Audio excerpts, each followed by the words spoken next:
Bueno, buenos días a todos. Vamos a dar inicio a la charla conversatorio con el licenciado Félix Ernesto Martínez, ¿verdad? Ah, Él es enfermero y se va a presentar. Antes de darle la palabra, quiero recordarle a todos que están cordialmente invitados al primer Congreso Nacional Virtual de Alzheimer u otras demencias para familiares de pacientes con Alzheimer. Lo pueden ver aquí atrás.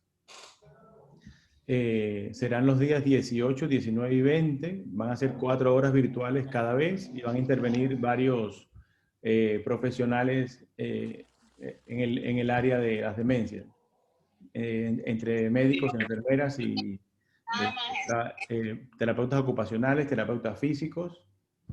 Y vamos a hacer varios interviniendo en esto. Vuelvo a insistir en pedirles de favor a todos que pongan en silencio el micrófono. Casi todos lo tienen en silencio, pero que lo tomen en cuenta. Entonces, están cordialmente invitados a ese congreso. En la página de la Fundación Alzheimer está el link para la inscripción. El costo va a ser 20.000 colones y tienen, digamos, la posibilidad de participar en una rifa de unas canastas que van a incluir varias cosas útiles para los pacientes con demencia que ustedes cuiden o que asistan. También se le va a dar el diploma de participación en el primer Congreso Virtual de Costa Rica sobre este tema para familiares de pacientes con Alzheimer y otras demencias. Entonces, sin más, le doy la palabra a Félix Ernesto para que converse con usted en estos tiempos de coronavirus y el tema del paciente con demencia. Bienvenido, Félix, y son todos suyos. muy buenos días. Como el doctor les dijo anteriormente, mi nombre es Félix Ernesto Martínez Cepero, soy licenciado en enfermería y máster en geriatría y gerontología. Y en primer lugar, quiero dar las gracias por permitirme entrar en sus hogares y compartir esta información que es vital para todos en este momento en que nos encontramos la situación epidemiológica actual a nivel mundial. Es importante recordar que la situación de pandemia debido al COVID-19 y las medidas de alarma decretadas a nivel mundial han supuesto cambios en la vida diaria de todos nosotros y por supuesto también en los enfermos de Alzheimer y sus cuidadores principales. En estos últimos con mayor énfasis porque generalmente en ellos hay un grupo de dudas y un arsenal de desconocimiento que muchas veces les impide afrontar y manejar ciertas situaciones junto a su familiar en el hogar. Es por ello que debemos pensar que en estas personas es un poco difícil poderle explicar que ya no pueden salir de la casa o porque ahora no pueden ver personas que anteriormente acudían a ella, intercambiaban con ellas, o porque ellos no pueden salir ya a visitar a otras personas, porque en estos momentos tienen que lavarse más las manos o cuidarse más de la ropa o el aseo o la higiene a la hora de comer.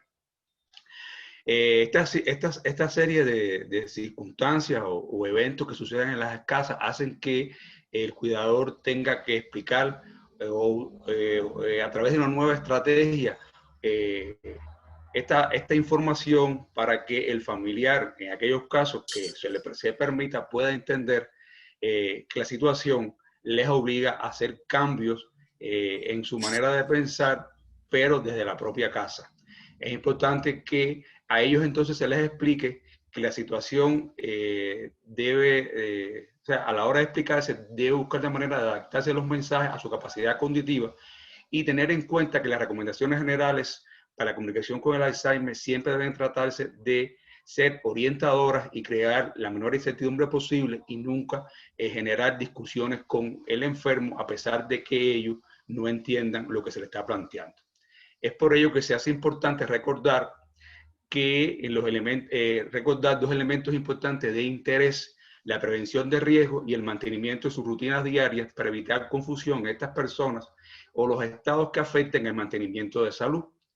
Elementos ellos que podrían evitar que el cuidado principal no rebase sus emociones y pueda generar nuevas capacidades que le permitan mejorar su situación actual de confinamiento, sin olvidar de que esta situación debe, por tanto, tenerse mucha calma y mucha paciencia para poder transmitir esta información a los familiares y que estos generalmente puedan comprender la situación actual. Pero iniciemos estas pautas con los dos elementos que habíamos hablado, o sea, la prevención de riesgo y el tema de planificar el día a día de estos enfermos en la casa, que en estos momentos se hace un poco más difícil porque están en confinamiento. Vamos a comenzar con las pautas de prevención en riesgo. Generalmente estas pautas están encaminadas de manera principal a la protección general tanto del paciente como del familiar que los atiende. Y hay que enfatizar primero que todo en el lavado de manos. El lavado de manos es un procedimiento que tiene sus pautas, que tiene su técnica y que aunque no sea exacto, es importante que el familiar le dé las pautas a su enfermo para que éste lo haga lo mejor posible. Así el uso de gel alcohólico, especialmente en aquellos pacientes que no podemos enseñarles cómo hacer el lavado de mano correcto y que entonces en su ausencia de lavado de manos usar el gel alcohólico. Es importante también tener presente, evitar contactos cercanos con personas manteniendo una distancia de seguridad, o sea, de 1.8 o 2 metros, y que generalmente el cuidador debe ser cauteloso en esta pauta, porque muchas veces el cuidador se ve expuesto por situaciones determinadas a salir de su casa para hacer determinados mandados como la compra de comida, compra de medicamentos u otro tipo de actividad, y muchas veces, aunque utilice los medios de protección, generalmente está expuesto y es importante de que él siempre que pueda mantenga esta distancia. Así como el uso de cubreboca o mascarilla cuando el cuidador sienta que ha estado muy expuesto o que se ha salido de la burbuja en varias ocasiones y por tanto ha estado expuesto. Es importante también explicar tanto las veces que sea necesario al enfermo el hecho de no tocarse la cara y los ojos con las manos si anteriormente no se las haya lavado, de manera que evitemos la contaminación por este germen. El uso de pañuelos desechables y el toser debajo del brazo también es una rutina que se debe enseñar a los pacientes y tenerla presente también el familiar, que muchas veces en la dinámica de la casa la olvidamos porque estamos acostumbrados a otra manera de hacerlo y en estos momentos la adecuada es esa. La importancia de ventilar todas las habitaciones del hogar y permitir la entrada de sol es algo que debe tener presente el cuidador principal, puesto que el sol viene siendo como un esterilizante de aquellas áreas donde generalmente los rayos ultravioleta logran entrar y logran descontaminar esos sitios. Y la higiene, por ejemplo, las superficies de contacto dentro del hogar es algo importante también, así como el lavado de pisos y paredes con soluciones antisépticas, como puede ser el cloruro de sodio. Pero hay que enfatizar mucho en la limpieza de superficies, sobre todo de aquellas superficies en las cuales tanto el cuidador como otras personas de la casa o el propio enfermo generalmente coinciden en ellos, como son, por ejemplo, encendedores de luz, barandas de la escalera, pomos o tiradores de puertas, tiradores de nevera, uso de parlantes, el uso del teléfono o el teclado de la computadora, el mouse, el respaldo de las sillas u otros utensilios que generalmente son de uso común en la casa y por tanto es importante descontaminarlos con esta solución. Si el estadio en que se encuentra el familiar con Alzheimer permite la comprensión de conceptos básicos relacionados con la higiene, es importante que se cumplan todas las anteriormente descritas, pero que se pongan a su disposición todos estos medios, como puede ser, por ejemplo, la solución hidroalcohólica, las toallas, los pañuelos desechables, en un lugar bien localizado, de manera tal de que él haga de esta actividad una rutina como el resto de las actividades y las practica. Es importante reconocer que para que esto sea un hábito, el cuidador debe practicarla junto con ellos de manera reiterada para que el enfermo pues la haga propia en su día a día. Dentro de la prevención de riesgo, se hace importante también colocar recordatorios en aquellos lugares más visibles del paciente para que él colabore con estas higienes de limpieza. Por ejemplo, se pueden colocar avisos, por ejemplo, de lavado de manos en los baños, en la cocina o en todos los lugares donde hay laboratorios, para que una vez que él llegue a él, pues se enfrente a ese recordatorio y practiquen el procedimiento. El lavado de manos, recuerden que es importante que se insista en que debe realizarse por 20 segundos y que si no se puede realizar, pues generalmente el cuidador pues desinfecta las manos, reitero, con un gel hidroalcohólico del 60%, de manera tal de que mantengamos la higiene de este paciente, las manos limpias el mayor tiempo posible. Es importante también precisar con los centros de salud la posibilidad de programar citas médicas telefónicas, así como tener en manos la mayor cantidad de recetas para evitar que el cuidador pueda o tenga que en reiteradas ocasiones visitar la institución, puesto que estas instituciones generalmente son sitios que son de alto riesgo. Por tanto, es importante verificar también con el centro de salud cuáles son los procedimientos a gestionar en caso de sospecha de COVID y cómo actuar cuando él o su familiar generalmente presenta algún síntoma. Importante también en la prevención de riesgo, comunicar a familiares y amigos la importancia de no ser visitado ni tampoco ir a visitar a otras personas que están fuera de su burbuja para evitar este contacto y por tanto la contaminación. El hecho de fomentar entre familiares y amigos encuentros virtuales a través de teléfonos, móviles, chat, videos, incluso a través de correos electrónicos y es una manera de mantener el vínculo afectivo y emocional sin tener que estos pacientes y sus familiares entren en contacto directo y por tanto también nos estamos previniendo de que podamos enfermar.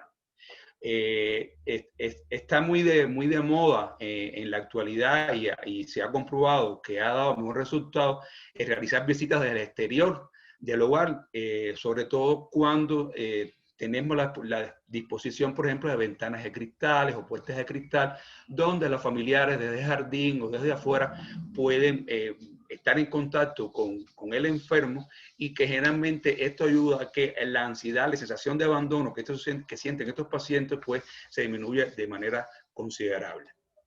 Es importante que el cuidador tenga presente también dentro de la prevención de riesgo que si el médico le ha dejado una pauta de medicación de rescate, importante usarla, sobre todo si siente que la situación los desborda.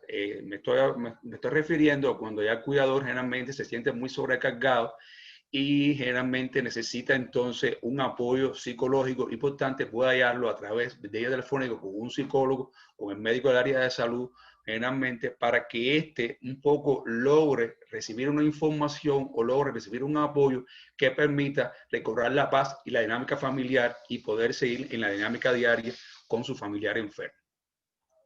Es posible que la persona con Alzheimer en algún momento determinado haya estado en contacto o se haya contagiado. Por lo que se encuentra, no obstante eso, este paciente puede encontrarse en buen estado, pero es importante que el cuidador conozca de algunos síntomas y síntomas que permitan poder determinar en un momento determinado, ante la duda, la posibilidad de que este enfermo esté contaminado y por tanto, si esto sucede, ponerse en contacto de inmediato con el área de salud y extremar las medidas de higiene dentro del hogar sin sacar a este individuo de la casa, o sea, colocando en su habitación y si es posible utilizando un cuarto únicamente de aseo personal para él. Estos elementos son importantes a tenerlos en cuenta. Existen otros elementos también que se deben tener en cuenta, como está el hecho, por ejemplo, de programar citas virtuales con el médico del área de salud, con el psicólogo, con el trabajador social, que generalmente permitan de que el familiar no se sienta solo, sino que generalmente se sienta apoyado por un grupo de profesionales que, aunque están lejos, siempre están presentes junto a ellos. Generalmente, en los factores, todo lo relacionado a la prevención de riesgos son los elementos generalmente que más se deben enfatizar. Otro aspecto fundamental a tener en cuenta cuando tenemos un paciente con Alzheimer y nos encontramos en confinamiento es el hecho de poder organizar el día a día en nuestro domicilio, o sea, qué hacer de manera reiterada en nuestras casas para que las rutinas que son las mejores herramientas para el cuidado familiar en el hogar, se hagan más llevaderas y que el paciente y el cuidador principal no se sientan tan cargados por el hecho de no poder realizar una vida normal, sino adaptarse a la nueva vida. Por tanto, es importante mantener una rutina dentro del hogar que permita que ésta se repita y que la persona pues las haga habituales sin que tenga que ganar esfuerzo, sentirse que tenga que hacer un esfuerzo para poder llevar estas nuevas maneras de vivir. Pues, por tanto, es importante mantener siempre los mismos horarios de levantarse y acostarse, al igual que mantener los horarios lo más fijo posible de desayuno, almuerzo, cena, etc.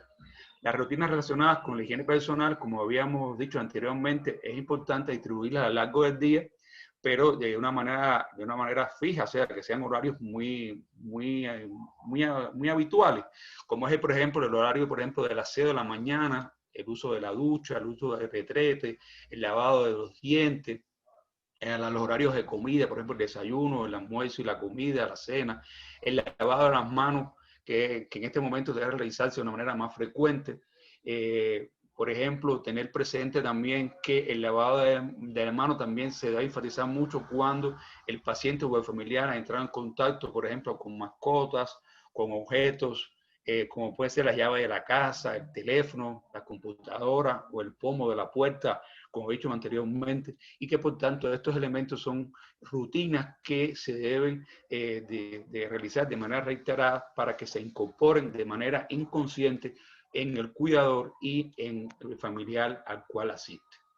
En las actuales circunstancias no es posible incluir salidas a la calle o paseos, pero no por eso hay que dejar de hacer algún tipo de ejercicio, porque estos ejercicios permiten que el individuo se mantenga activo, que el cuidador pueda disminuir un poco la sobrecarga y la ansiedad a la que se encuentra, y no siempre el cuidador pues dispone de equipos para poder realizar ejercicios en la casa. Y por tanto, dentro de la organización de las rutinas del día, él debe buscar la manera de establecer rutinas de movimiento que posibiliten un poco disminuir esa ansiedad y hacer posible el ejercicio físico. Como por ejemplo puede ser caminar por el jardín, recorrer los corredores de la casa, escuchar música e iniciar la realización de algún tipo de movimiento o expresión gestual que obliga a la persona a moverse, como puede ser bailar o compartir un karaoke, etc. Son alternativas muy viables que activan la actividad física y también generan ocio y buena distracción tanto para el cuidador como para la persona enferma. Dentro de la organización del día a día en el domicilio, es importante dentro de las rutinas y para minimizar los efectos del confinamiento, se hace vital activar áreas relacionadas con la orientación. Me refiero a orientación, persona, tiempo y espacio. O sea, el hecho de no poder salir de la casa, reunirse con otras personas allegadas e incluso con los vecinos más cercanos, genera olvidos que empeoran la salud mental tanto de la persona con Alzheimer como del cuidador principal. Por eso es importante recomendar algunas alternativas, como por ejemplo colocarse desde una ventana de la casa y a través de ella o de una terraza compartir lo que se está mirando hacia abajo o hacia el frente, o sea, un costado, como puede ser un paisaje, los niños jugando, la dinámica de algunas personas. O sea, eventos que permiten ver que la socialización está activa fuera de los hogares y que en un momento ellos volverán a realizarla nuevamente otra vez. Importante también, dentro de las actividades, está el hecho de las actividades que tienen que ver con la estimulación, por ejemplo, el hecho de mirar fotografías de familiares o de lugares y compartir con ellos, el hecho de hacer actividades de reconocimiento de objetos, son todos elementos que están relacionados con la estimulación cognitiva. Otras actividades de estimulación cognitiva que también favorecerían al familiar enfermo y disminuirían la sobrecarga del cuidador están relacionadas con la ejecución conjunta de tareas dentro de la propia casa. Como por ejemplo podría ser preparar comida junto al cuidador, o sea, como es el caso de que si el cuidador va a hacer algún alimento en específico, darle participación a este, por ejemplo, que escoja el arroz, que escoja los frijoles, que pele los ajos, o sea, que le llene el vasito con agua, o sea, que participe de manera activa en la elaboración del alimento. Igual, dentro de las actividades que se hacen en la casa y que pueden participar los dos en conjunto para organizar el día a día, está, por ejemplo, ordenar la ropa que se ha recién lavado, doblarla o colocarla en armarios o cajones, ordenar una gaveta del ropero, peinar mascotas, cuidar plantas, y en el cuidado de las plantas está, por ejemplo, retirar las hojas muertas, colocarle agua, movilizarlas a lugares donde la luz del sol le dé más. O sea, son un grupo de actividades generalmente que hacen que tanto el cuidador como el familiar pues tengan una participación activa entre ellos y la dinámica se haga más agradable. El hecho, por ejemplo, también de escuchar música y tratar de reproducir las letras de la canción también es importante. Sobre todo, utilizar música y canciones de la década o de la época de las personas que cuidamos. Tampoco se trata de poner música actual para que la persona también movilice recuerdos, pensamientos y emociones de su vida pasada. El hecho también de llamar a familiares o amigos y compartir con ellos por estas vías que habíamos dicho, también es importante que se realicen para generar estimulaciones en los individuos. Es importante señalar que para este tipo de actividades se puede hacer una tabla donde vayamos colocando, distribuir las distintas actividades a lo largo del día o de la semana, teniendo en cuenta de que se repitan en la mañana o en la tarde, o que se puedan hacer de manera reiterada, pero que a la vez no representan una monotonía y el enfermo no la rechace. O sea, que me refiero a a diseñar una tabla de actividades que organice las actividades del día a día y vamos intercambiándolas en ella. Por ejemplo, el lunes hicimos tal cosa, tal cosa, tal cosa, y ya sabemos que en martes esas mismas cosas no las vamos a repetir, sino que vamos a hacer otras, o puede que se repite alguna, pero no vamos a hacer las mismas para que ellos no se sientan que están haciendo lo mismo. Entre otras pautas fundamentales para el control del familiar con Alzheimer en confinamiento en la casa, están las pautas que dice el mantener una rutina de los horarios. O sea, ya esto que les voy a hablar de pautas específicas es más bien como reiterar lo que anteriormente hemos dicho, pero que se hace de manera de pauta, de manera tal de que las personas tomen nota de estas pautas y logren organizar todo lo que anteriormente les he expuesto. O sea, como pauta número 1, se dice que mantener una rutina con los horarios de comida y los periodos de sueño de manera programada hace posible que se cumplan todas las actividades de higiene y alimentación del paciente sin que nos falte ninguna, a pesar de que puede ser reiterativa. Entre las pautas número 2 se habla de intentar hablar con el paciente con calma, usando frases simples o incluir una o dos órdenes a la vez, nunca más. Esta estrategia es importante, es fundamental para aquellos pacientes que tienen problemas del lenguaje o pacientes que tienen, por ejemplo, el lentecimiento en la recepción de la información. Entonces, por tanto, entre las pautas que se tienen presentes para trabajar con estos pacientes en las casas está el hecho de usar frases muy cortas, muy simples y no dar más de 2 órdenes a la vez. La parte número 3, para la interacción con el paciente dentro del hogar, está el hecho de acompañar las órdenes verbales con gestos o con lenguajes emocionales. Muchas veces una caricia o un abrazo generan más calma que las propias palabras. Entonces es importante que cuando vamos a darles órdenes a nuestros familiares, buscar la manera de ser lo más cariñoso posible, lo más paciente posible, de manera tal de que en un lenguaje muy claro, pero a la vez muy emocional, logremos que este familiar pues realice lo que estamos intentando que éste haga.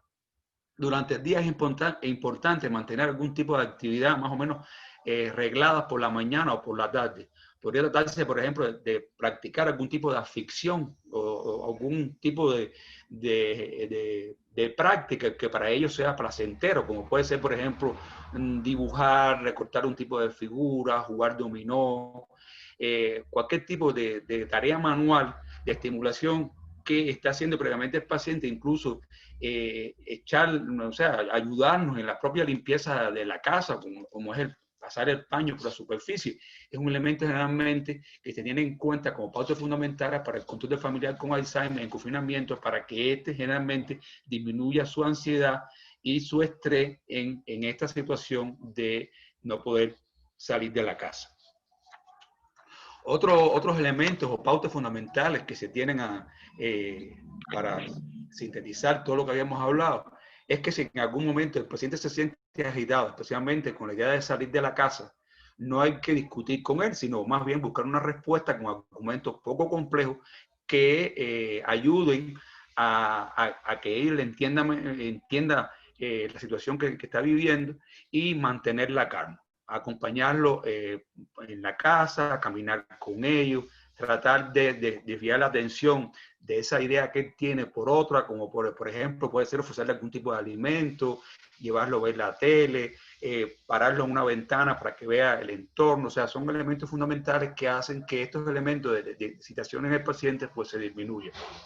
Otra pausa importante es que si la persona presentara alucinaciones, explicarle en un lenguaje muy sencillo que lo que está mirando no es cierto, lo que está escuchando, sintiendo no es real, y por tanto hay que buscar la manera de explicárselo, pero sin discutir con ellos, sin llevarle la contraria. Más bien es una manera de convencerlo, pero no venciéndolo, sino más bien haciéndolo de una manera muy pausada. Hay estrategias muchas veces que ayudan a que estas alucinaciones pues sean resueltas. Y es útil, por ejemplo, el hecho de iluminar bien la casa de manera que no hayan sombras, encender luces, evitar, por ejemplo, que objetos o cortinas reflejen determinadas formas de objetos o personas o animales que generalmente puedan ser vistos por estos pacientes y que no están, pero que se reflejan con los movimientos, por ejemplo, o con los reflejos de objetos o de cortinas. Es importante que, sobre todo ante el anochecer, pues en los lugares donde el paciente va a estar, porque sean lugares bien iluminados y que realmente eliminemos todas estas posibilidades de reflejo que el paciente que puedan generar en el paciente visualizar cosas que no existen, pero que generalmente por su enfermedad ellos lo ven. Es importante también entender que en la situación actual es muy difícil realizar ejercicio físico, por lo que hay que intentar acompañarlo a caminar dentro de la casa. A veces se hace un poco tedioso, pero estos paseos generalmente deben hacerse paseos en los que vamos hablando sobre un tema que es de interés para ellos o sobre familiares que para ellos son importantes en su vida, o eventos, o por ejemplo el propio trabajo que realizaba anteriormente, porque generalmente estos paseos ayudan a que el paciente generalmente disipe toda esa ansiedad y se mueva dentro del propio hogar. Dentro de las pautas a tener en cuenta también está la importancia de mantener la medicación pautada por el médico previamente y no suspenderla por ninguna circunstancia. En ocasiones el facultativo le puede haber dado pautas para aumentar o reducir medicación según la situación de conducta del paciente, y es importante que usted la tenga presente. O sea, muchas veces tenemos una pauta de medicamentos, una cantidad de medicamentos pausados del día a día, pero el médico le dice, si usted nota que su familiar esté muy agitado o está muy ansioso, usted aumente la dosis. Entonces, en estos casos no hay que tener miedo, sino es importante asumir la responsabilidad que el médico le da a usted para poder aumentar la dosis de medicamento, de manera tal de que este paciente sea medicado con autorización del facultativo en la propia casa, sin que usted tenga que salir de la casa a preguntar al médico qué hace en ese caso. Ya, por ejemplo, si sale de sus manos que con esa medicación que el médico indicó no se resuelve, pues entonces está la vía telefónica. Pero lo que queremos es que generalmente el cuidador evite hacer salidas a la calle, porque generalmente afuera hay muchos riesgos que hacen que este paciente y él puedan enfermar. Intentar evitar, por eso es importante evitar acudir a urgencia si no es imprescindible. En este caso, reiteramos, por ejemplo, ante cualquier signo o síntoma, llamar a los teléfonos de emergencia o al centro de salud para obtener la información de cómo acudir ante cualquier necesidad de asistencia, pero no apresurarnos a salir de la casa si antes no tenemos ya una orientación fija de a dónde ir, cómo hacerlo, por qué medios, si tenemos, por ejemplo, posibilidad de que seamos vistos, por ejemplo, una visita domiciliaria en la casa, o que haya un número donde generalmente un grupo de especialistas pueden valorar a ese paciente del propio hogar, etc. Y el último consejo, aunque es el último, menos importante, es tener paciencia en estas circunstancias especiales. Yo sé que es difícil, pero generalmente hay que tener mucha calma, porque lo importante en estos momentos es que evitar que nuestro familiar y la persona que lo acompaña se enferme. Y por tanto es importante mantener la calma, respirar profundo, que el familiar tenga su espacio donde pueda realizar ejercicios de yoga, meditación, pero generalmente buscar la manera de que él mismo cree los elementos fundamentales que disminuyan esa sobrecarga o esa ansiedad que tienen desde su propio entorno hogareño. Existe una serie de recomendaciones también relacionadas con la situación de confinamiento y que realmente hoy por hoy se divulgan en la literatura internacional y están relacionadas con las explicaciones adaptadas a la situación atendida a la capacidad, o sea, atendiendo la capacidad cognitiva. Generalmente se dice que estos pacientes, algunos de ellos, pues aún tienen capacidad de comprensión y que es importante explicarle a estos pacientes la importancia de por qué no pueden recibir visitas, la importancia del lavado de manos, la importancia de no entrar en contacto con vecinos u otras personas que no son de su burbuja, la importancia de seguir las medidas de protección según las recomendaciones del ministerio, minimizar el contacto entre niños y pacientes con demencia por la mayor dificultad para mantener las medidas de precaución y la mayor frecuencia de enfermedades sintomáticas en niños. O sea, sabemos que generalmente los niños son los menos afectados en estos momentos, pero eso no quiere decir que los niños tengan la enfermedad y sean asintomáticos. Y por lo general obviamos eso y los niños muchas veces entran en contacto con los adultos mayores. Hay que buscar la manera de que si el niño entra en contacto con el adulto mayor, pues sean bajo las medidas que se han descrito anteriormente, que se laven las manos y buscar la manera de que tengan el menor contacto. Muchas veces estos niños generalmente pueden tener la enfermedad, son asintomáticos y generalmente una vez que enfermen a nuestros adultos mayores, generalmente estos tienden a complicarse y morir, y no en niños que su sistema inmunológico está muy vivo, pues generalmente puede sobrepasar. Recomendamos los horarios de rutina, tanto para la persona con demencia, para el cuidador, las cuales generalmente un poco que al hacerlas de día a día, pues se vuelven habituales y generalmente no llegan a ser una preocupación en el cuidador. Mantener la higiene del sueño es importante, tanto para el enfermo como para el cuidador. Es importante que el cuidador entienda la importancia que tiene la exposición de la luz solar por la mañana, para estas personas, puesto que la luz solar generalmente, recuerden que sirve como un esterilizante, a pesar que generalmente también la luz solar en el adulto mayor ayuda a fortalecer la piel para evitar lesiones, aumenta la posibilidad de resistencia a lesiones que se puedan provocar. Repito, disminuye la depresión en el adulto mayor, o sea que la luz solar es muy importante que lo reciban en el horario de la mañana.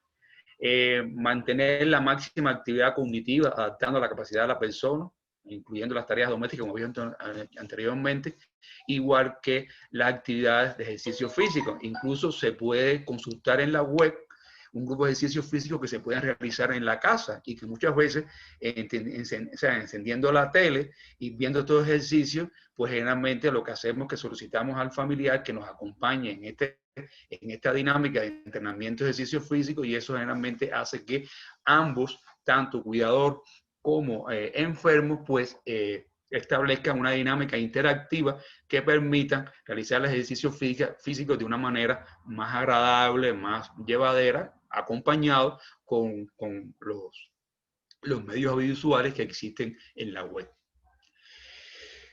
Bueno, hasta aquí es todo lo que le puedo aportar sobre la convivencia del paciente con Alzheimer en confinamiento. Si hay alguna duda, alguna pregunta. Bueno, muy bien, Félix. Yo creo que podríamos abrir los micrófonos todos y todas si desean hacerle alguna pregunta o alguna intervención o alguna recomendación. Es el momento. Sin vergüenza. Bueno, para ser mi primera experiencia, creo que ya pasé el susto. Buenos días. Claro y conciso. Estuvo muy bien. Gracias. ¿Quién dijo buenos días, Gerardo? Buenos días. Sí, soy Gerardo. Una pregunta. Diga. ¿Cómo pueden lidiar los cuidadores cuando tienen, ahora con el confinamiento de que tiene que quedarse en casa cuando tiene una vida laboral de cuidar con una vida de familia?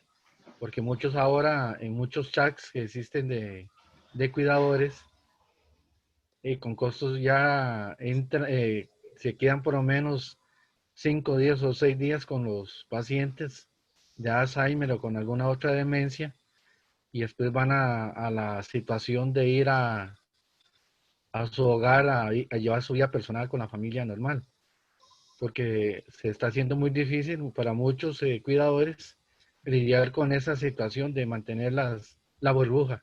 Ya viven en dos burbujas.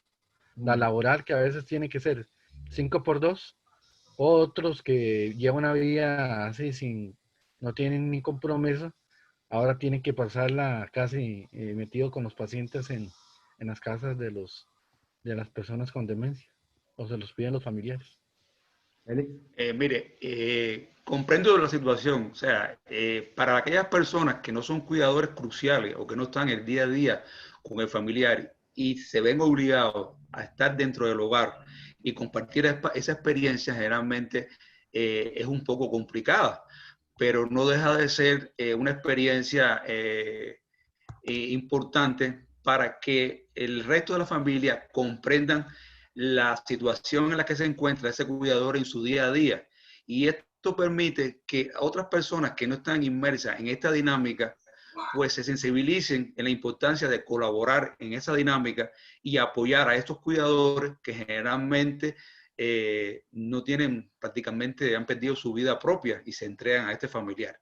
Entonces, sí, es difícil, sobre todo cuando la persona está acostumbrada a levantarse en la mañana y se va al trabajo y él deja a la esposa o deja a la hija o deja a la hermana o algún familiar, incluso en ocasiones a un amigo o a un vecino o a una persona que se le paga por este tipo de actividad y salir de la casa y verse en este momento que ya no puede huir de esa situación, sino que tiene que vivir esa situación. Yo siento que es una situación que es difícil porque es nueva para esa persona que anteriormente la vivía desde afuera y ahora tiene que vivirla desde adentro, pero que no deja de ser una experiencia humana, porque esto permite que la persona sienta en carne propia lo que el otro estaba sintiendo y ponerse en los zapatos del otro. Yo siento que sí, que es difícil, pero que es una experiencia que las personas deben vivir y que deben adaptarse a esta situación y aprender con ese cuidador para en el momento que le corresponda, pues poder hacer también esta función. Gracias, Feli. Hay alguien que está compartiendo la pantalla y no es Feli. Con gusto. Buenas, ¿podría hacer una consulta? Sí. Es Ofelia quien está compartiendo. ¿Quién, Ofelia? Ofelia. Bueno. Déjame un segundito. Ok. A ver, ¿alguien quiere... ¿Alguien dijo que iba a hacer una pregunta? ¿Que la haga? Sí, soy yo. Bueno, digamos en el caso de que el cuidador sea adulto mayor también, porque la persona enferma, digamos, no acepta otro cuidador más que, en este caso, la esposa, ¿verdad? Que es también adulta mayor. ¿Cómo hace uno, digamos, para que esa otra persona pueda, no sé, ingresar a la vida o si es necesario que sí esté otra persona cuidándolos? Y aparte, digamos, el enfermo siempre quiere salir, utilizar el carro y por más que se le explica, él no entiende, digamos, él no pone de su parte y por más que se le tenga paciencia y se le explica que no debe utilizar el carro, igual también lo hace, lo quiere hacer. Entonces, ¿cómo manejar ese tipo de situaciones? Félix, ¿le puedo más ahora porque experiencia? Bueno, antes que tú contestes, yo le podía hacer una experiencia que tuve exactamente con lo del carro. solamente esa experiencia para que vea lo complejo que puede ser. Al final, en un paciente como él, yo tuve una paciente que tenía demencia y ella falleció hace unos años y la señora manejaba, era maestra y conservó durante mucho tiempo sus capacidades de lenguaje y de decir, ¿verdad? Tuvimos que hacer una complicidad entre los hijos, el policía y mi recomendación. Y le robamos el carro. Y entonces el carro estuvo, es decir, por ejemplo, una hija se montó con ella en el carro, fueron a una tienda, la hija dejó la puerta abierta, entraron a la tienda, los otros hermanos vinieron, robaron el carro, vino la policía, se hizo todo el panorama de la policía, el policía sabía en lo que estaba haciendo y el carro quedó desaparecido durante 4 meses. A los 4 meses aparece el carro, se le dice a ella que apareció el carro, se le pone en la cochera, pero que no habían encontrado en el taller ni el alternador de corriente ni otro filtro más.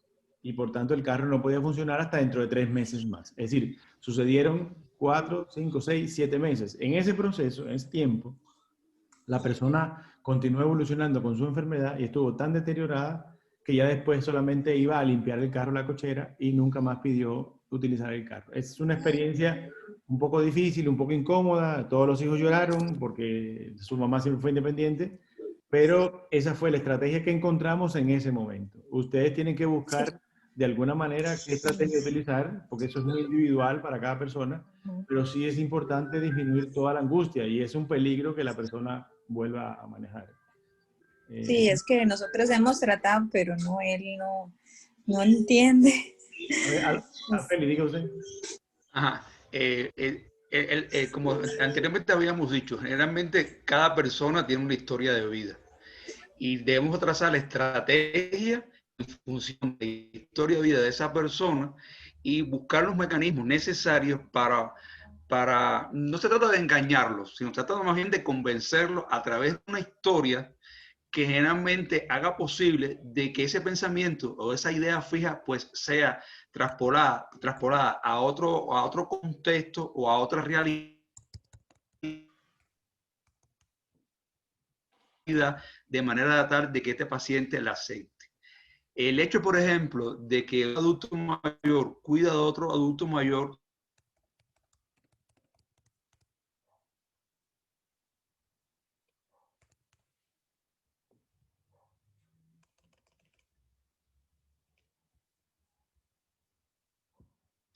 No sé, se fue la señal. Se fue la señal, creo. Ajá, se fue la señal y no pude escuchar la respuesta. Bueno, esperemos a ver a que se vuelva a conectar. De todas maneras, es cierto lo que decía él, de que un adulto mayor no puede cuidar a otro adulto mayor. Primero, lo que pasa es que, digamos, él no acepta la ayuda de otra persona, ni incluso de nosotras que somos sus hijas. Él solamente quiere depender de mi mamá en este caso. Y nosotros, por más que le explicamos, al momentito ya vuelve a lo mismo. Y estamos con él y él llama a mi mamá solamente. Ok, entonces digámoslo así. La persona que está con él, la adulta mayor, que es la esposa, sí, es la esposa. Siempre se convierte en la memoria extendida de la persona con Alzheimer o con alguna otra demencia, y que esté cerca o junto con él o ayudándolo no significa que sea el cuidador principal. Okay. Y no sustituye la necesidad de un cuidador principal. Es decir, puede haber puede estar la esposa suya, la esposa de él, perdón, pero un cuidador principal más joven en función de eso. Porque si no, el paciente se desespera. Es más, piensen ustedes cualquiera, ¿cómo se sienten ustedes cuando se pierde el teléfono? Sí, como locos, buscándolo por todos lados. Exactamente lo mismo, buscándolo por todos lados. Sería bueno que los niños que están ahí jugando no hagan interferencia de alguna manera, pero por lo menos si no están interviniendo, que apaguen el micrófono. Porque el tema está en que para el señor, la esposa viene siendo la única persona en su vida que ha estado más tiempo en su vida.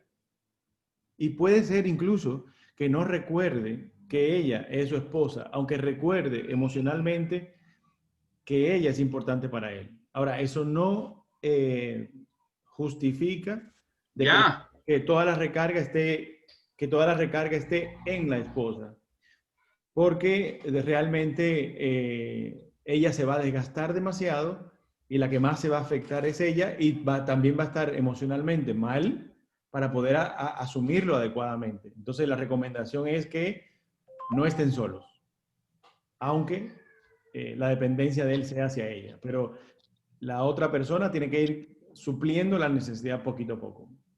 Ah, ok, muchísimas gracias. Ahora puede seguir, Félix. Que se fue la señal. Dale, dale. Sí. Seguimos con la misma pregunta. Como tú quieras, si quieres incorporar algo más o... Que yo decía además que generalmente, o sea, que cuando dos personas generalmente coinciden con edades muy similares, generalmente ellos crean un vínculo de codependencia. Y es importante que la familia reconozca ese vínculo y que, o sea, y que trate de insertarse poquito a poco dentro de las actividades que ellas realizan, porque generalmente esa persona se va a sentir sobrecargada. Incluso hay estudios que demuestran que generalmente cuando ese vínculo, ese proceso de codependencia se establece, una persona, cuando una de las partes muere, alrededor de los 2 años muere la otra, porque generalmente uno no puede vivir sin la otra. Entonces es importante que la familia, los hijos, otras personas interactúen en ese proceso de acompañamiento, en el proceso del cuidado.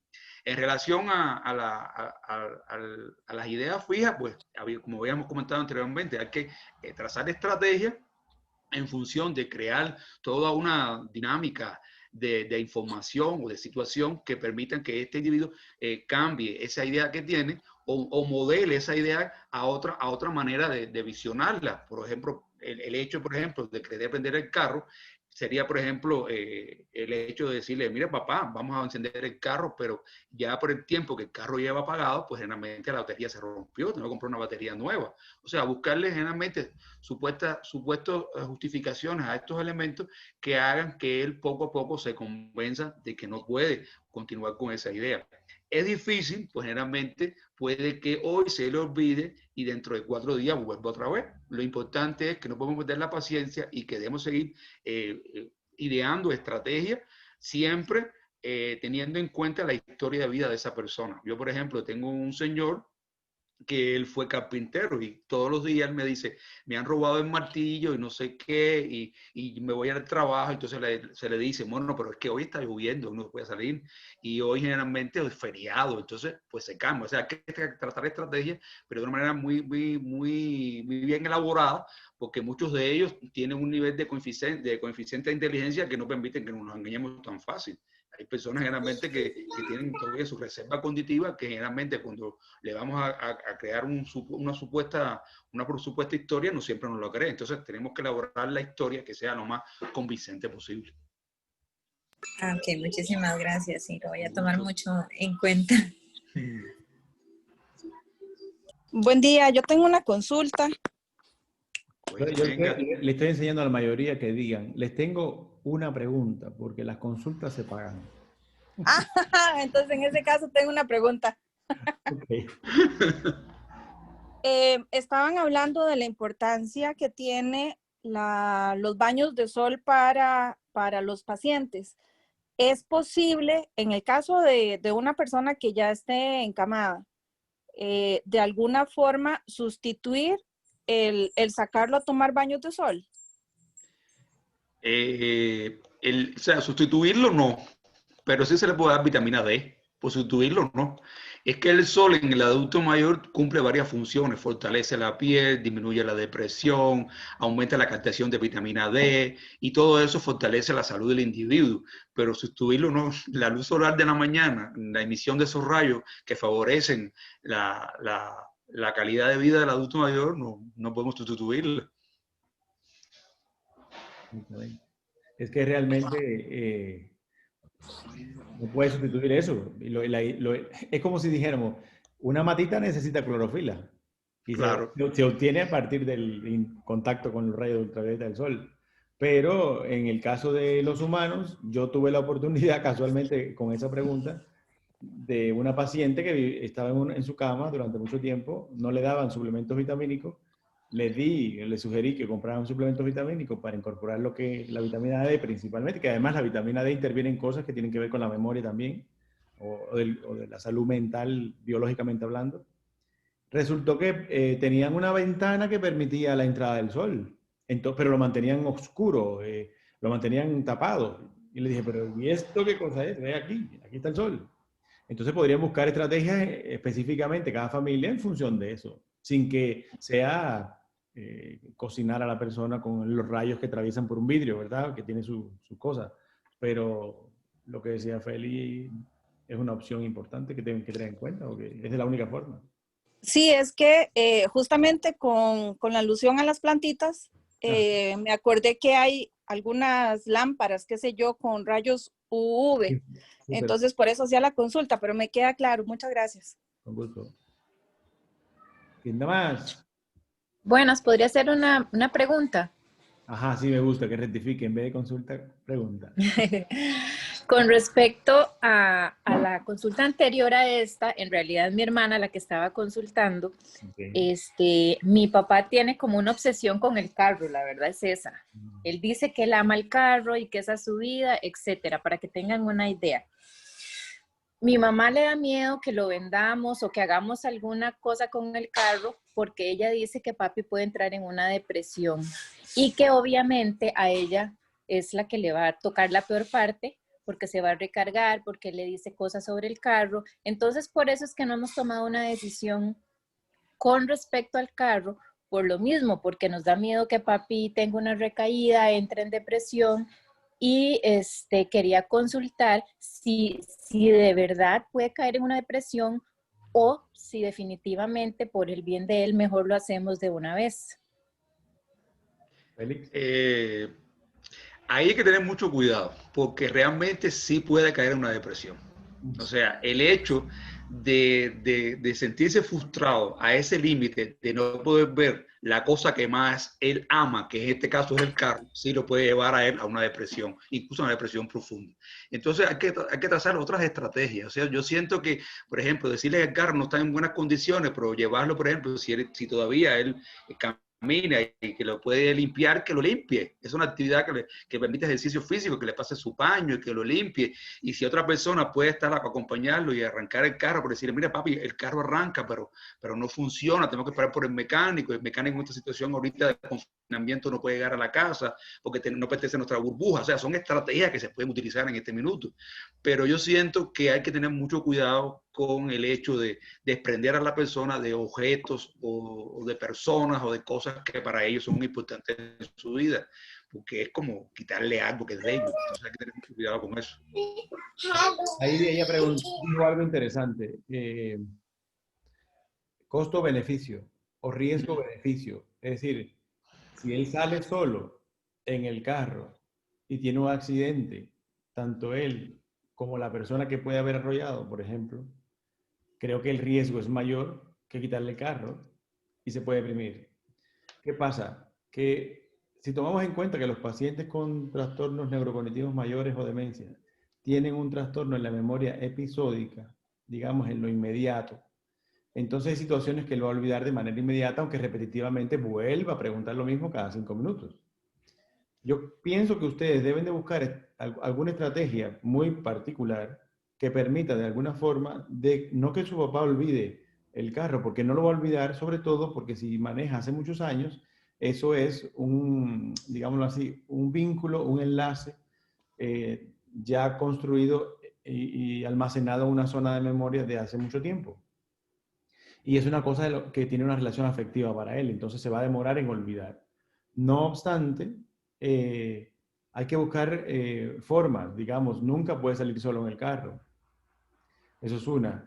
It's 11 o'clock. Si ya tiene alteraciones en la cuestión del manejo como tal, entonces hay que tratar por todos los medios de que alguien lo lleve a donde él quiere, pero alguien tiene que manejar.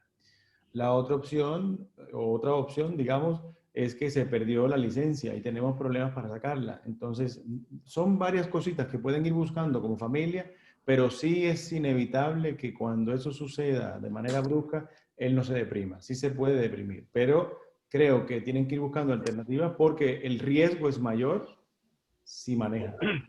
¿Me entiendes? Entonces hay que tratar, y eso es difícil de resolver, pero le digo algo. en un tiempo no muy lejano va a olvidar el carro y la desesperación va a disminuir también. Porque, ¿Puedo hacer un comentario? comente, dele, Gerardo. Ya, algo interesante y es recomendable en esos casos, bueno, ya que cuando se vence la licencia o se daña el carro, no reparárselo. Pero sí se tiene que buscar un método transitorio de una actividad de una a la otra. Yo se lo digo en el caso de mi mamá, que es una adulta mayor, que sufre depresión. Ella tiene aquí sus actividades, lo que es, por ejemplo, los programas de salud, los programas de crochet, y también lo que también he aprendido a través del tiempo son asuntos de mascoterapia, tiene sus mascoticas en relación a eso, y también tiene sus hobbies.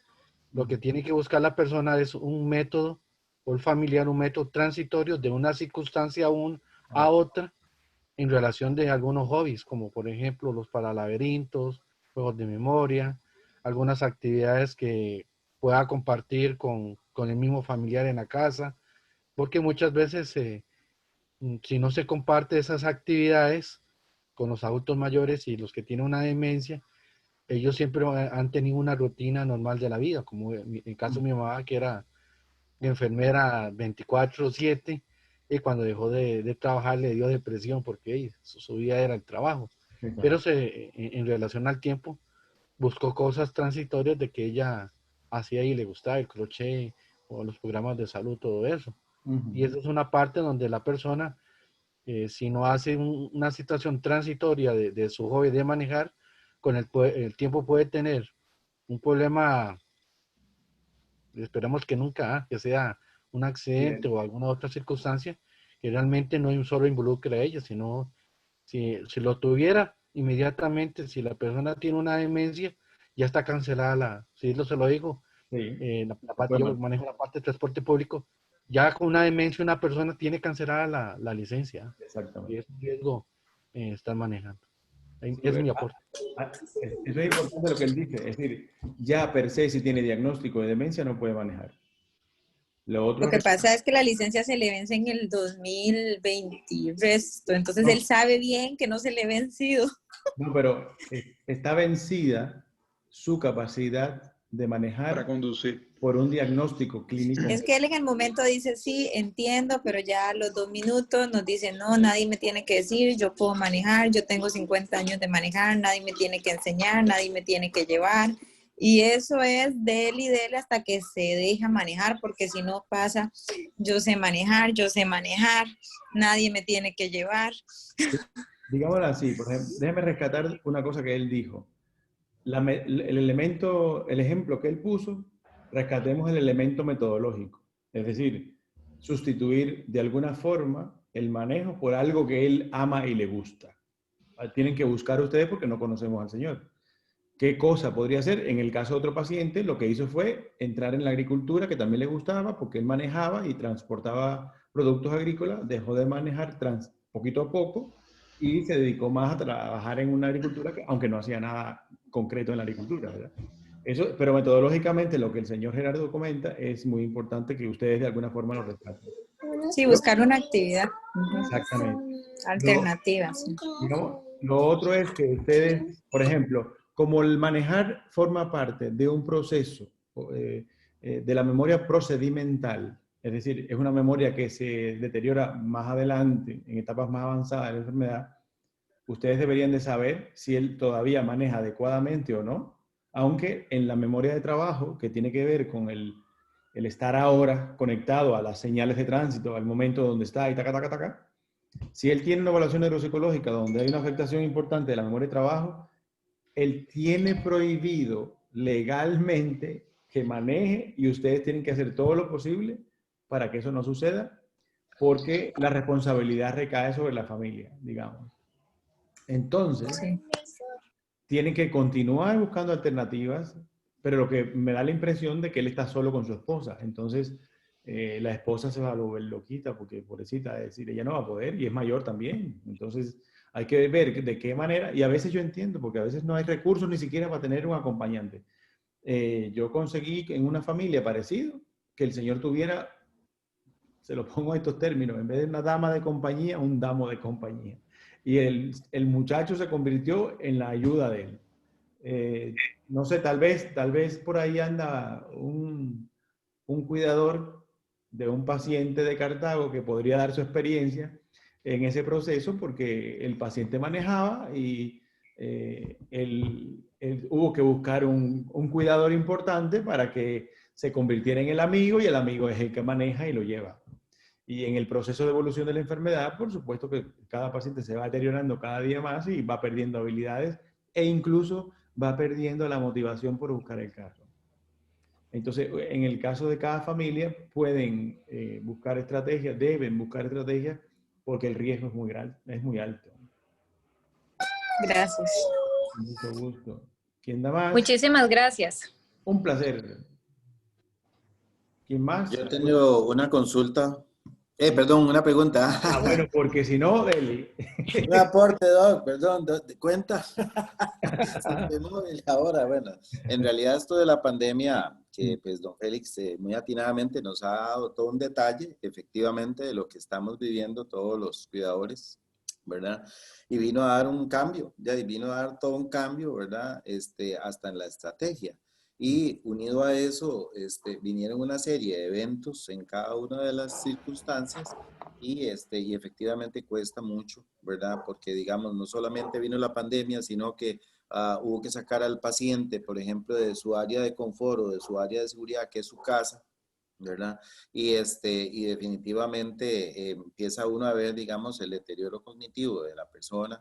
Entonces, hay una gran depresión en ella. Por ejemplo, en el caso de nosotros hay una gran depresión, hay una gran tristeza, ¿verdad? Especialmente tiene una cuestión con la casa y nosotros tuvimos que tomar decisiones y yo sé que, vamos a ver, dos cosas. Una, al paciente se le debe decir lo que tiene o no se le debe decir lo que tiene. Y dos, yo ya me he acostumbrado a tomar decisiones y cuando se trata de circunstancias también económicas, porque pudiera ser que, digamos, temas como planteaban las compañeras ahora, de tener el carro y la fijación del paciente y todo, pero mire, también a veces hay situaciones económicas en las que hay que tomar decisiones como nosotros que colocamos y alquilamos la casa. Ya, y tuvimos que alquilarla, o sea, la alquilamos pues a un amigo muy cercano, pero ya, y eso se lo hemos abiertamente planteado a mamá. Ese tipo de decisiones, ya, y yo sé que la han afectado y ella pasa a veces muy deprimida, o sea, nos ha deteriorado en vuelta de 4 meses mucho, pero también uno como cuidador también tiene que avanzar y uno tiene que tomar, digamos, pautas porque digamos hay una familia involucrada, hay una circunstancia, personas que cuidan a la paciente y que les afecta también, digamos, la repetición en mi casa y por qué no puedo ir y ya me siento mal, ahora estamos en la transición de lo del pañal y esas cosas, ¿verdad? Y cuando empezamos en el proceso dice, tengo que hacer algo, creo que me voy a ir para mi casa o para ver cuál familiar me da. Entonces, sí sería importante lo primero.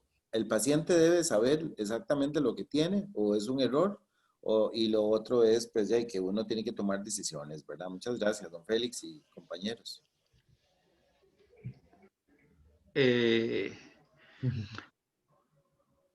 La valoración del diagnóstico en un paciente no aporta nada positivo. O sea, que el paciente sepa que tenga demencia o no, no es un elemento que pueda coadyuvar o ayudar a que tenga un comportamiento diferente.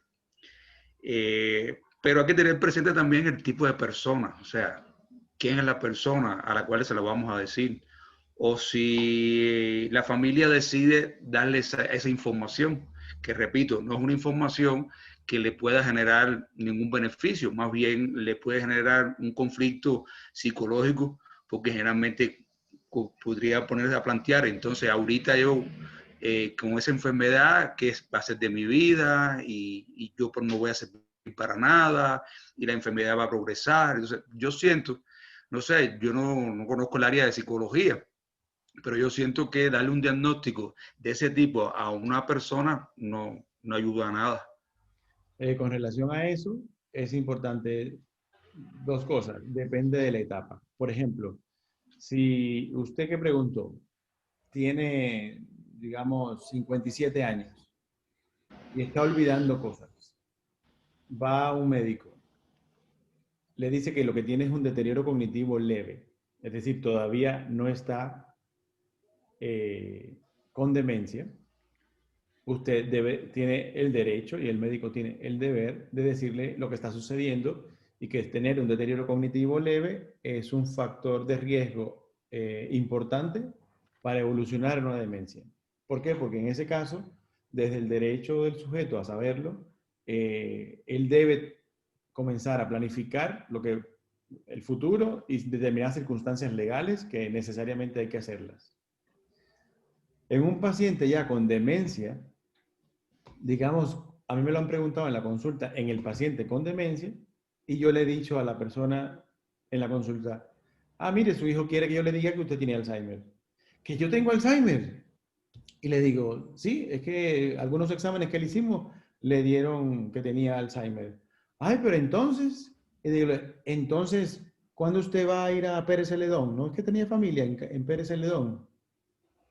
Y me dice el señor, sí, ¿verdad? Ya hace tiempo que no vamos a Pérez Celedón. Y entonces el señor empieza en su historia y se le olvidó lo que le acabo de decir. Entonces, yo lo que hice con eso fue darle a conocer a la familia en ese momento de la entrevista de que en ese caso, con el paciente ya con una condición de demencia, decirle o no decirle, digamos, desde el derecho es viable, desde lo práctico no tiene sentido porque él lo va a olvidar inmediatamente. Entonces, hay familias que necesitan como reafirmar de que el paciente sepa, pero tienen que entender de que el paciente olvida inmediatamente lo nuevo. Entonces, se lo dije porque tiene el derecho de saber que va a tener que tiene Alzheimer, lo olvidó y creo que no es necesario repetírselo a cada rato para que sufra la idea de lo que sucede. No sé si eso responde a la pregunta del señor. No, incluso, Isito, por ejemplo, hay pacientes que por su nivel intelectual y por la etapa que tiene la enfermedad, darle ese dato le genera más ansiedad. Por ejemplo, yo tengo una paciente, Janet, o sea, cuando uno le dice que ella tiene demencia, ella se pone muy mal, porque ella dice que le están dando un diagnóstico que ella no tiene, que su familia no la quiere, y que quieren deshacerse de ella, y que la están considerando como si ella fuera una loca, y entonces eso le genera al individuo, pues generalmente más angustia. Entonces, ¿para qué la necesidad de eso? O sea, yo soy de criterio que igual, si hay una persona que tiene un nivel de coeficiente de inteligencia, una reserva cognitiva que todavía puede valorar esas circunstancias en etapas iniciales, pues sí sería bueno que él la conozca por todo ese tipo de planificaciones que tiene que hacer, tiene que reorganizar su vida. Incluso a veces hay estas propiedades y cosas de banco y cosas que tienen que poner en regla, incluso qué hacer con su vida en etapas finales. Ellos deciden qué va a hacer, cómo va a ser su final de la vida. Programar incluso hasta los cuidados paliativos que el señor va a tener. Pero ese sería en esas etapas. Ya posterior ya no vale la pena, porque uno o se les va a olvidar u otro lo va a angustiar mucho.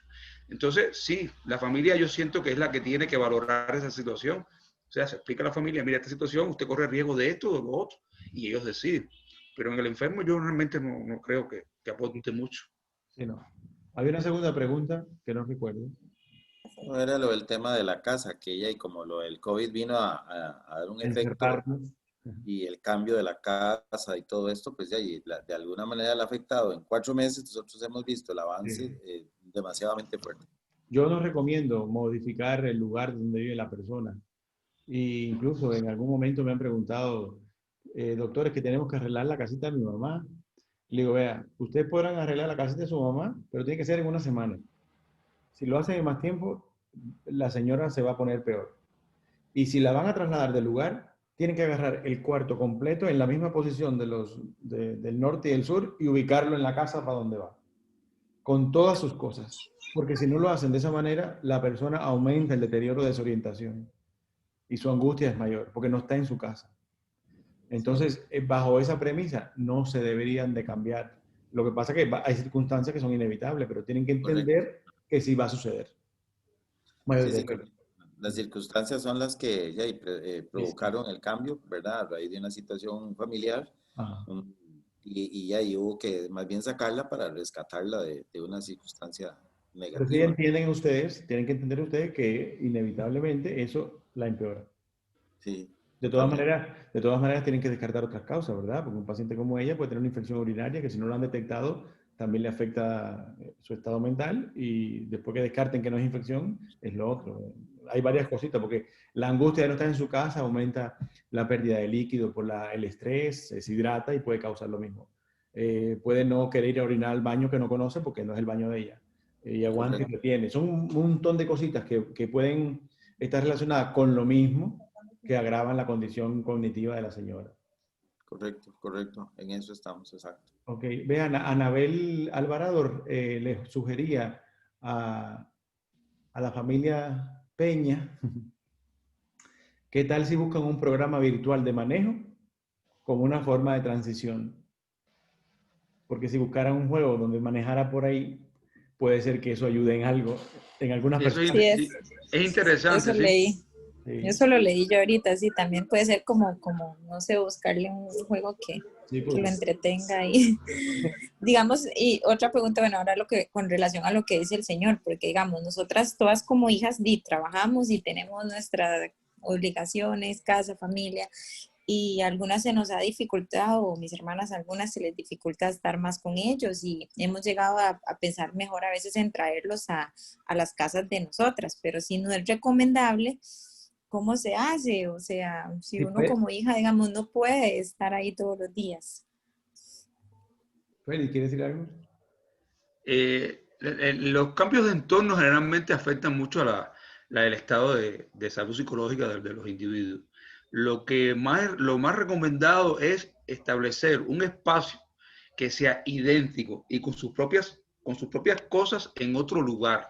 Pero ese proceso tiene que pasar por un convencimiento, sea reiterativo. Vamos a estar unos días en tal lugar porque vamos a hacer un arreglo, como dicen ustedes. Pero todas sus pertenencias, tal y como él las tiene, sobre todo en los espacios donde más él se mueve, tienen que ser idénticas. Porque esto los desorienta, los agobia, se pierden, se angustian, no duermen. Tienen problemas incluso con la alimentación, con la micción y generalmente genera más problemas el hecho de trasladarlo que estar con ellos. Yo sé que es difícil y que muchas veces no es posible porque realmente la gente tiene ocupaciones y tienen su vida propia, pero hay que pensar muy bien estos cambios de entorno porque generalmente los pone muy mal. Con respecto a eso, lo que decía mi hermana, otra pregunta. Mi mamá se siente agotada, agobiada, cansada, porque ella es una adulta mayor. Y yo, por ejemplo, le digo, mami, véngase una semana a casa, aquí descansa, y mi papá se queda con alguna hermana. Lo que pasa es que la pregunta es si eso le va a traer consecuencias a mi papá porque mi mamá no está, porque en este momento para él todo es mi mamá, las consultas, las preguntas, todo es mi mamá. Aunque nosotras estemos ahí, él no nos toma en cuenta para nada. Entonces, si yo me traigo a mami a casa una semana, ¿qué efectos le puede dar a él si de verdad es prudente o no hacer ese tipo de cosas para darle un descanso a mami, que es la cuidadora? Uh-huh. Es lo que habíamos hablado anteriormente, o sea, entre ellos hay un vínculo de codependencia, o sea, tu papá depende mucho de ella y tu mamá de él también, aunque ella no lo exprese.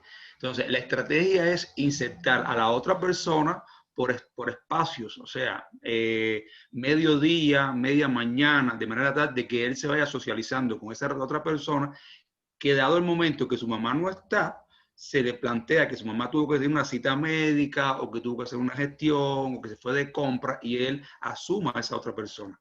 Pero tiene que ser un proceso que debe ser progresivo, o sea, insertando a esa otra persona poquito a poco en el espacio de su mamá y realizando las actividades que su mamá hace, que es importante que la mamá también sepa que esa persona la va a hacer de una manera diferente, pero la va a hacer y va a cumplir el objetivo que se necesita para que la otra persona también lo entienda, porque muchas veces la persona que cuida tampoco se quiere desprender de ese cuido y es un poco difícil y te va a poner una serie de Exactamente, eso pasa. Ajá, eso se llama codependencia, te va a poner una serie de pretextos, justificaciones que muchas veces imposibilita que esa otra persona pueda insertarse en el espacio de ella. Ahí es interesante algo. La codependencia es tan fuerte que a veces el problema no es el paciente, es el cuidador. Uh-huh. El otro que quería aportar en eso es el ejemplo de las madres trabajadoras. ¿Cómo les fue a ustedes como madres trabajadoras, cuando los niños empezaron en el kinder? Y los dejaban y lloraban porque la mamá se iba. O si tenían una nana y la mamá va a trabajar y lo cuidaba la nana, entonces lloraban porque la mamá se iba. Pero en la medida, y eso fue como poquito a poco. Es decir, se inicia el proceso lentamente para que la persona que va a sustituir al cuidador principal, en este caso su mamá, vaya siendo sensible o sensibilizando al otro con ella. Yo tuve un caso así de unos pacientes por Tres Ríos donde buscaron varios cuidadores y no pegaba a nadie. Hasta que llegó alguien que le explicamos el proceso como debería ser y a la familia también, y en este momento no deja que se vaya la cuidadora porque asume que es la persona más importante para él. Y esto es triste para su mamá porque ella cree ser la persona más importante hoy para él sin darse cuenta que es la más importante porque es la que tiene efectivamente ese envolvimiento, para decirlo así. Pero cuando sea sustituida, ella no existe. Y es triste. Porque yo he estado en consultas, por ejemplo, un paciente que se sienta frente a mí, la esposa y la hija. Y yo le hablo a él y le digo, ¿y qué? ¿Cómo le va con la esposa a estas edades y la cuarentena? Y me dice, bueno, primero mi esposa murió hace como 7 años. Y ya la cuarentena fue cuando parió a los hijos. Pero, bueno, ella me dejó a esta señora que tengo aquí a la par para que me cuidara. Lo hace bien, por lo menos me alimenta bien. Y la señora se ataca a llorar en todas las consultas. Y en todas las consultas yo le explico la situación a la hija y a ella. En la última vez ya la hija estaba por llorar porque ya él no reconoce a la hija. Sin embargo, no se pueden separar de él. Por eso es importante que ustedes entiendan que el tema de enlace en este momento de la evolución de estos pacientes es un enlace afectivo más que un enlace, digamos, cognitivo del todo, sin que se puedan separar mucho. Pero sí se puede hacer como Félix lo dijo. Ir introduciendo por pequeñas horas a la otra persona y ir sacando a la mamá por pequeñas horas, no de un solo una semana. Perfecto, si no, muchísimas gracias. Con gusto. ¿Quién más? ¿Puedo aportar algo? Aporte. Bueno, yo voy, digamos, con mi abuela, donde una tía de ella tiene 87 años. Ajá. Y ella dice que padece de Alzheimer, pero ellas, digamos, cuando llega alguna hija a visitarla, ella se hace la sorda y dice que no las escuche, que no sabe quién es o cosas así. Y cuando se van, dice, ay, yo hago eso para que ella me cuiden, para que estén conmigo y que vengan a visitar. O sea, lo hace como por molestar, ¿verdad? Ajá. Entonces, uno dice, no tiene Alzheimer, entonces, y ella dice que un doctor le dio, digamos, el papel que tiene, un dictamen de que tiene Alzheimer, pero no lo tiene porque no se le olvidan ni los números de teléfono, ni los vecinos, ni quién llega a verla, ni nada se le olvida. De todo se acuerda. Y entonces, no tiene Alzheimer, ¿verdad? Lo hace solo como por... Bueno, yo le comenté a ella, yo le dije, vieras que ahora estoy llevando unas clases de adultos mayores, entonces le comenté sobre los síntomas que padece una persona, y me hace, ay muchacha, eso a mí me da miedo, entonces yo digo, no tiene Alzheimer, y todo lo que nosotros hemos escuchado, ella no tiene ningún síntoma, hasta tiene admiradores, le pasan pitando, y ella les dice, adiós mis amores. Ya, primero, no puedo dar fe de que tenga o no Alzheimer. Ajá. O algún tipo de demencia. Segundo, el elemento principal para decir que una persona tiene o no Alzheimer es que sea dependiente de las actividades de la vida diaria. Es decir, no todas las personas que vamos a ver con este tipo de demencia la van a ver en etapa avanzada, con que se le olvidó todo. Eso es un proceso lento y progresivo. Pero usted puede hacer dos cosas. Una pregunta. ¿Podría esa señora estar 24 horas sola?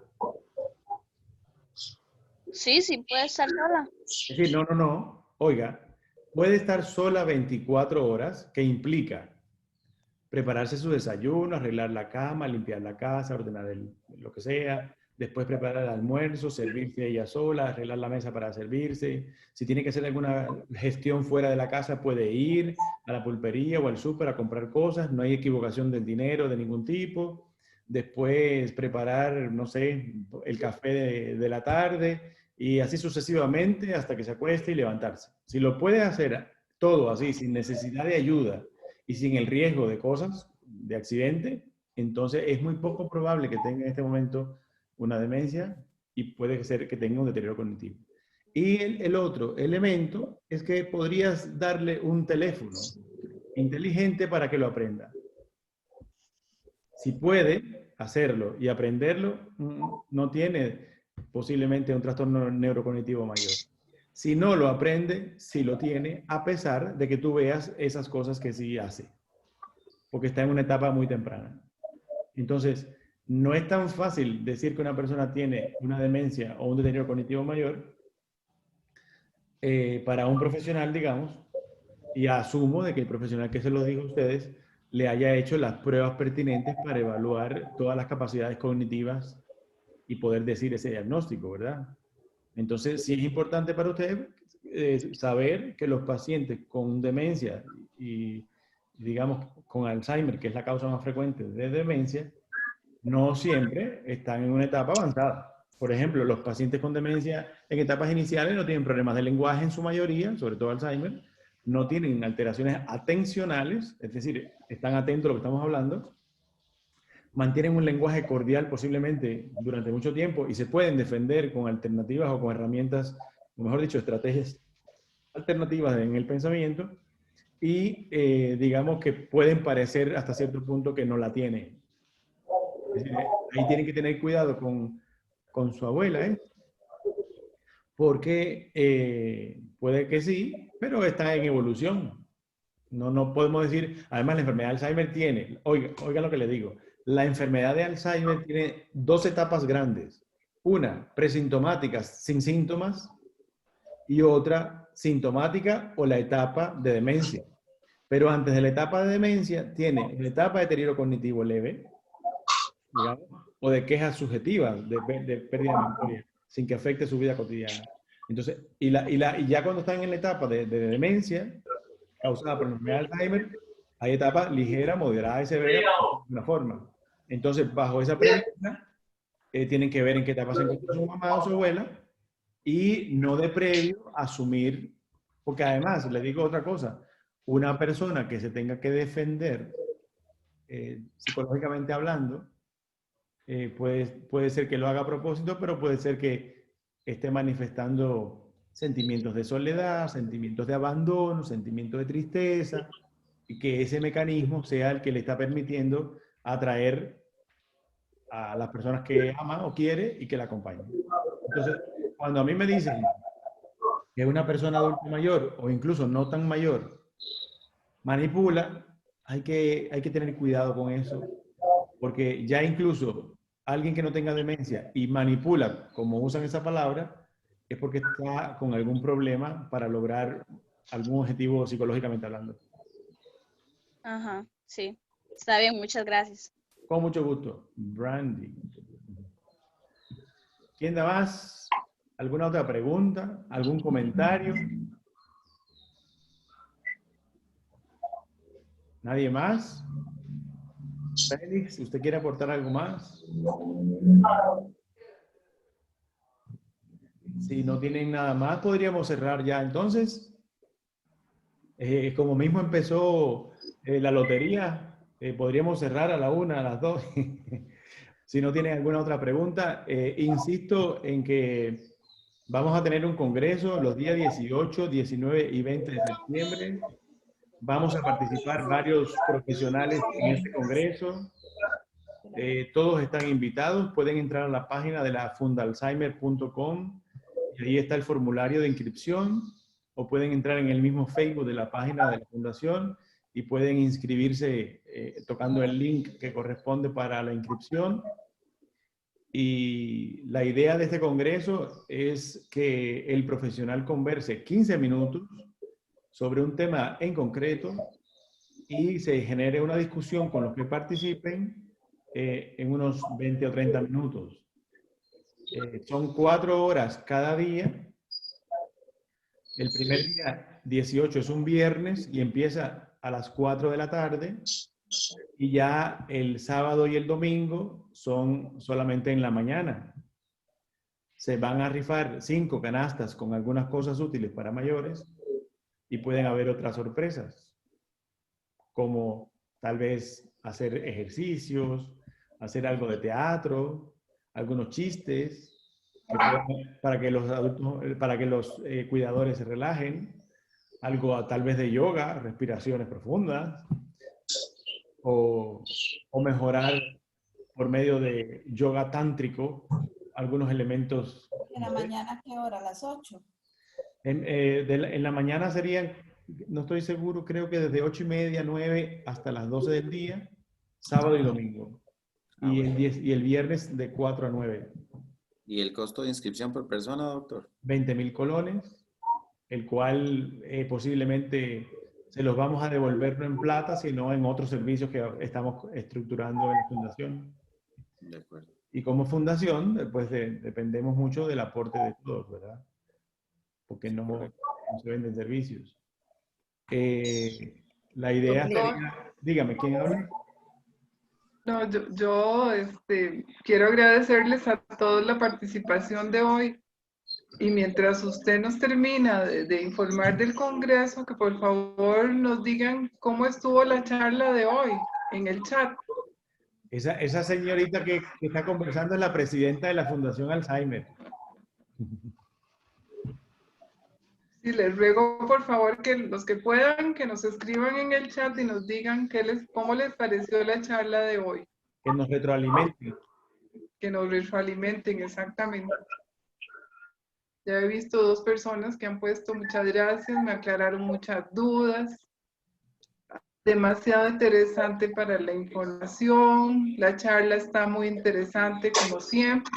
Todo eso nos ayuda a mejorar. Pensé que Keylor quería decir. Excelente charla, muchas gracias. Gracias, Diego, Marita, Patri. Sí, doctor, continúe usted con todas las sorpresas de nuestro congreso tan querido y deseado. Parece que el licenciado Félix se desconectó, pero... No, yo estoy aquí. No te veo. Estoy aquí. Estoy en media pantalla. Esperando que me den libertad para irme a trabajar. Bueno, muchísimas gracias, don Félix. Muy buena la charla, muy concisa, muy precisa, muy práctica. Creo que podrías desarrollar un tema específico de eso para el Congreso, porque es muy buena la intervención tuya. Estoy preparando uno. Okay. Ya casi está. Okay. Está cocinándose ya. Muchas gracias a todos los que nos están escribiendo. Yo voy a guardar la charla. Un placer. Si alguien más quiere hacer algún comentario. Bueno, de mi parte, muchísimas gracias. La verdad nos ayudó muchísimo. Mi familia y yo estamos, pues ya tenemos años en esto con mi papá, pero digamos, ahora sí vemos un cambio bastante significativo en él. Y ya es algo más que nos preocupa, ¿verdad? Y mi papá tiene casi 80 años, tiene 78 años, ya es un adulto mayor, y mi mamá también prácticamente. Y sí, digamos, a él le habían diagnosticado demencia, no le han diagnosticado Alzheimer en sí, pero sí yo pienso que le ha avanzado mucho, entonces habría que ver como en qué nivel está en estos momentos, porque él sí nos reconoce, pero sí fallan ciertas cosas bastante notorias, entonces es importante. Ajá.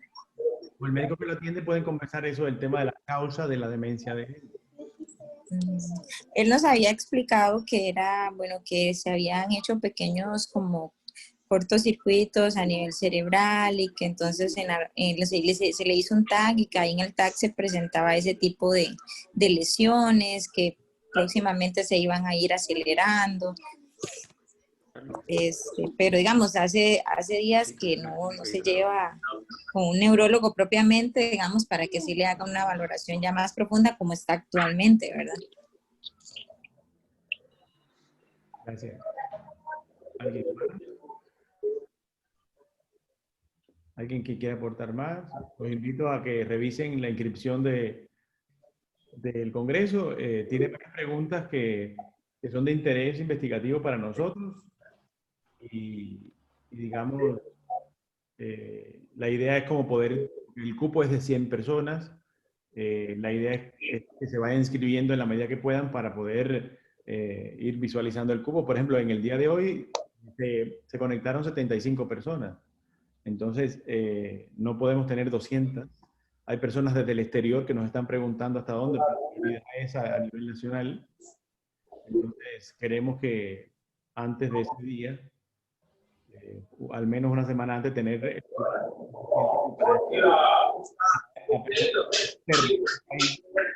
pueden participar o no, digamos. Entonces, sin más, le agradecemos a Félix su participación, le damos permiso para que vaya a trabajar. Muchísimas gracias. Ha sido un placer compartir con ustedes y con todos los cuidadores. Hasta luego, que Dios les bendiga. Hasta luego, igualmente. Muchas gracias. Y gracias a todos ustedes. Y de mi parte, Leo. De mi parte, muchísimas gracias por estar con nosotros y los esperamos en el Congreso, que se estaba planeando con mucho cariño y con mucha intención. Ok. Muchas gracias a todos. Que tengan lindo fin de semana. Hasta luego. Igualmente para usted. Gracias.